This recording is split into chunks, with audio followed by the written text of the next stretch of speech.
বিসমিল্লাহির রহমানির রহিম। প্রিয় নেতৃবৃন্দ, সহকর্মীবৃন্দ, সকল শরণার্থীগণ, আসসালামু আলাইকুম। প্রতি বছর মে মাসের এই দিনটি আমাদের পরিবারে আসে এক বেদনা বিধুর স্মৃতি নিয়ে।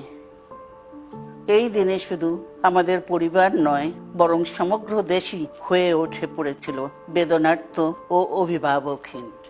আমাদের প্রিয় মাতৃভূমি বাংলাদেশের জন্মের সাথে জড়িয়ে থাকা এক অবিচ্ছেদ্য নাম শহীদ প্রেসিডেন্ট জিয়াউর রহমান, যে চট্টগ্রাম থেকে স্বাধীনতার ঘোষণা করে তিনি এই দেশের সাথে তার নাম অবিচ্ছেদ্য করেছিলেন।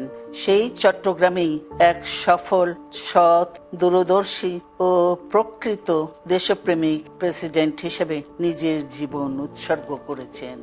এদেশে গণতন্ত্র, স্বাধীনতা, সংবাদপত্র ও বিচার বিভাগের স্বাধীনতা, স্বনির্ভরতা ও উন্নয়ন এবং নিজস্ব জাতীয়তাবাদ সৃষ্টির অনন্য রূপকার শহীদ জিয়া, যে গণতন্ত্র প্রতিষ্ঠা আর সার্বভৌমত্ব রক্ষার লড়াইয়ে তিনি শাহাদাত বরণ করেছেন, সেই গণতন্ত্র নিরবচ্ছিন্ন যাত্রা আজও বাধাগ্রস্ত হচ্ছে প্রতি পদে পদে। খুব শীঘ্রই আমরা বাংলাদেশকে গণতন্ত্রে পুনঃপ্রতিষ্ঠিত দেখতে পাব।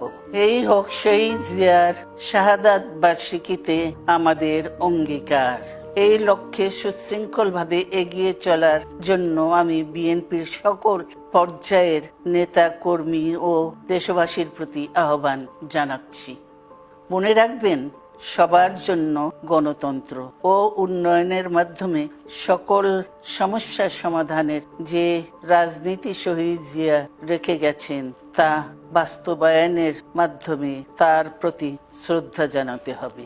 আমরা তার বিদায়ী আত্মার মাগফিরাত কামনা করছি। আল্লাহ হাফেজ। বাংলাদেশ জিন্দাবাদ।